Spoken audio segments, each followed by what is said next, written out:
Hey YouTube, so we are in Savannah, Georgia, and this is absolute amazing KOA that we're staying at. So join us on our journey to Savannah and what we did in Savannah and the campground review of this KOA. So we were leaving Greensboro, North Carolina, and we are headed south, and our next destination is Savannah. It isn't our next stop, but there's quite a few stops along the way actually, but we are headed to Savannah and then to Florida after that. So if you don't know about our channel is a lifestyle slash vlog type channel that kind of follows us around. It's on a lot of different topics, but it's mostly on the Jeep. We have a Jeep Gladiator and the camper. So if you're not a subscriber, please subscribe. We are trying to push the sub count up, and that's probably enough about that. Let's just enjoy the video. So we are on the road basically headed south, and for anybody who doesn't know, it's a pretty long drive to go from North Carolina to Georgia. I think it's like around 5 or 6 hours, and that's our Grace. Grace is our Corgi, the mascot for the channel, obviously. So along the way, we had to eat lunch and everything, so we actually stopped off at this rest stop, and I wanted to just kind of show you guys some stuff since we were here. So you see there's our trailer, the Jayco, then the red vehicle. Then there's this one that's kind of like all the way up front. Don't ever do that. Like, don't pull up like all the way to the front if you've never been at a truck stop. Park in the back like the way we did. And the reason for that is so when somebody comes up on you, they can actually see that there's somebody parked there. You see all the space that's in front of us. We didn't pull up. We made sure that the back of the trailer was actually visible. So anyway, that's life lesson or whatever to share with people. Yeah, and look how beautiful this is. This is in the winter. Like, we're in the middle of December and we're down in Georgia, and it looks like fall. Like, it's really nice. So anyway, so we are headed to Savannah. The next stop will be Savannah. People have asked me about towing with a Jeep, and we have no problems towing with a Jeep Gladiator. This Gladiator can tow 7,000 pounds with the way it's equipped, and our trailer is 3,500 pounds, so easy peasy. The one major shortcoming or flaw is that it does not have a brake controller built in, so you have to add a brake controller. I think that the newer models will offer that as a feature soon. And here is another Jeep Gladiator pulling in our pod. That is a Sport there, and the R pod I think is a little bit lighter than ours, and he's having no problems either. The other kind of issue is the mirrors. So there's what you see when you look out the mirror. You see the trailer, and Kimberly's driving right now, and I'm in the passenger seat. That's why you're looking at the passenger mirror. But still, even if you tilt the mirror out more, you don't see any more behind the trailer. You just see, more trees basically. So there's no tow mirrors. So because of that, you can't really see behind the trailer very well. The other thing I've heard people complain about is it doesn't have an exhaust brake, but obviously it's not a diesel, so I don't think that it's possible to have an exhaust brake. And there's no real tow mode per se. The computer just automatically supposedly knows that you're towing. And I just use the cruise control, honestly, and it seems like everything's fine with cruise control.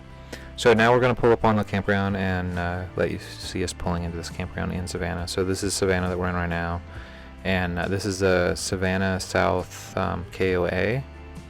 And there's a busy road right in front of the KOA with no light. I personally have not had any problems with this intersection. You just wait a little bit, not very long at all. You can see how long we're having to wait here, and then you just go. It's not that big of a deal. It might be a complaint that somebody else has, but we didn't really have any issues with this. So I see pulling here, they have a dump station on the right and a propane, and then there's actually 3 hookups out here. I don't know, at one point I saw somebody camping out here. It was kind of weird. So anyway, you get here, you go in the office, you check in, and then a golf cart. It was really super immediate, and you can see they have multiple golf carts. Shows up, and a host will take you back to your campsite and get you backed in if you have to back in or pulled in and lined up and everything. So it was very courteous and very prompt and quick and awesome. And we'll do a full drive around of the campground so you can see it. So the site that we got is restricted to smaller campers, obviously, because of the length. And then this is like the quick kind of setup video that we have of us getting leveled out. Now this site was not perfectly level. I was kind of expecting that it would be, and it wasn't. I did have to put 2 bricks on the one side to get it side to side leveled, because there was kind of a little bit of a hole on the one side. But for all the short sites that are out there, I think that this is one of like the top like 3 or 4 sites that they have there, and you're gonna see why. So this is the next morning. We have this basically patio that's like all fenced in, and yeah, I have like a cornhole set up like full length, so you can play like full cornhole and everything. And you know, I still have room to park the Gladiator in the front or behind the trailer, so the site feels humongous for a small camper site. And then the extended one sites are the ones that are kind of in that direction, and you'll see that also. They have some really nice ones for absolutely humongous rigs. And like I said, we are here for Christmas, so we're not here on Christmas Day. Christmas Day will be down in Florida, but we are down for our Christmas vacation. But check this out on the right, and I think this is one of the only sites that actually has this whole kind of setup. You have this like patio arrangement with a fire pit with a grill on it. Then you have this like real fancy table, and you have a barbecue grill, and it's all gated, and it has grass back there and everything, so you can just let the dog like run around. Like you have like your own dog park in your own campsite, so it's like pretty cool. And then just over here, if you walk in this direction, is this humongous mammoth lake. So it's like right on the water also. It is not like the site isn't like right on the water, but the site is like very like close proximity to the water. So I get up here and I'm looking at the geese and getting a little camera footage and stuff, and then there's a kind of like a big surprise to me, and it's gonna come right here. There's a site that has like a balcony or whatever like over the water. Like that is like theirs is like over the water, and then like they have this site that's like a ranch. You can get a cabin that's like an entire ranch. Like it is just so amazing how big this place is, and how grand the sites are. This is the front half of the campground that you're kind of getting an overview of, and like I said, we'll do a little driving tour so you can get the details. And this is a regular dog park that they have also. We did not use it because we have basically our own private dog park. Alright, so here's a driving tour of the campground. We don't have the camper on our back now, so we'll like just drive around the whole place and let you check it out. So once again, this is the entrance, and the left is the pool is like located over there next to the KOA building. There's a humongous lake over here. The laundry room is attached onto the KOA building also. And so the first couple are like tent sites only, I think, and then after that they have some cabins, and then they have some RV sites. And on the right hand side, you'll see our camper. I think it's right, maybe we just passed it. Anyway, once you get past that, they have a handful of RV sites, but only a very small handful of them where you can have your RV right on there. And that's that awesome site I was just pointing out. Like those two right there are the ones that are like ridiculous. So I'm going to loop back around to the front of the campground. Now the ones that are back here on like kind of farther from the lake appear to be the larger sites, and the campground looks kind of empty right now because I filmed it on a day like it was like on a Monday, and as you know, all the campgrounds empty out on Mondays. These sites right here are the humongous ones, and these two at the front are the premium ones that they have for large rigs. And as you can see, the general kind of layout of the campground. Now this place is absolutely humongous, and that was our side right there on the left that we just passed. For the most part, most of the sites that I remember seeing here were pull-throughs. I'm sure they have some back ends, but it seemed like either all of them or most of them were pull-throughs. Everywhere I looked, look how massive that is. They look like houses, they're so big. They're not like your regular little cabins. This, I think, is the seasonal section. I should look at the map. And yeah, that's an Alliance right there, Alliance Peregrine, that we just passed on the right.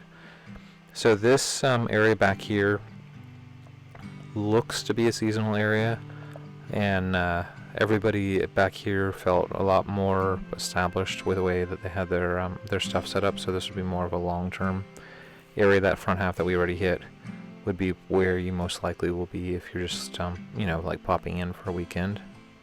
Then even further, they have what is like, I want to take a guess, maybe 100 cabins. They have so many cabins back here, it just goes on forever. So anyway, that was a quick review of the campground. So this is Forsyth Park. I'll put in the description the exact words. So this is one of the main attractions in Savannah that they're known for. And we decided to venture into Savannah and just share with you a couple of the different things that we did while we were out here.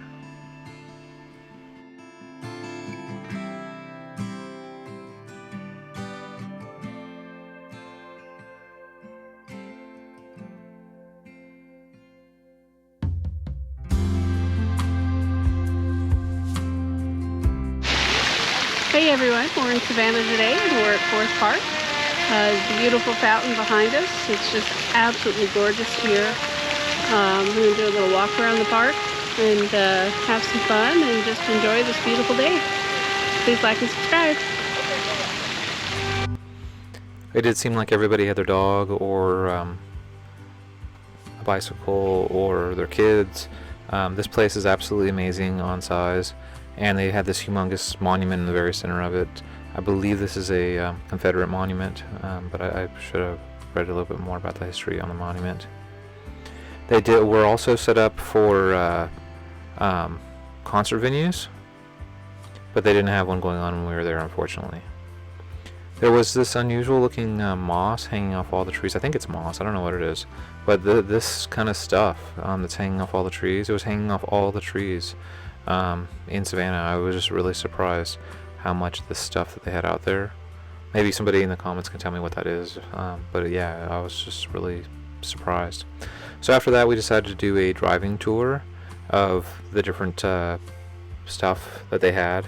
And with a driving tour, basically it tells you where to go, and then on YouTube there's a thing you can push and they'll actually talk to you and tell you like what all the stuff is.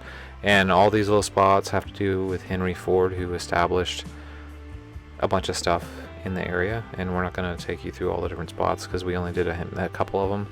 And most of these places are just these little signs, and then a lot of the places have obviously changed, and now they're something else. I think one of them was like a senior center. So, and then we decided to go to Fort McAllister, which was one of the locations that they had on the list. But when we got to Fort McAllister, we decided it would be a good place to ride bikes and just kind of chill out there. So the rest of the footage is going to be on Fort McAllister, if you're interested in seeing Fort McAllister. And this is a state park. So basically you enter the park, and then they had a museum that we didn't go in because of COVID. We didn't really want to go in there. And they do have some outside exhibits of this boat that was wrecked in the area. And then we decided to jump on our bikes and basically check out the area. And you can see like on the trees here too, they have the weird kind of hanging stuff off the trees. So I don't know what's harder. I don't know if it's harder for her to keep up with me going really slow on the bicycle, or harder for me to not fall off the bicycle with her, pulling me around and trying to ride the bike one-handed with a GoPro in the other hand. So Fort McAllister did feel a lot more empty than the other park that we were in. And you can see here Grace is basically just about tired out. So the next stop after this is going to be the Jeep Badge of Honor Trail in Florida. So we will see you guys in Florida doing the Tread Lightly Jeep Badge of Honor Trail. Please like and subscribe.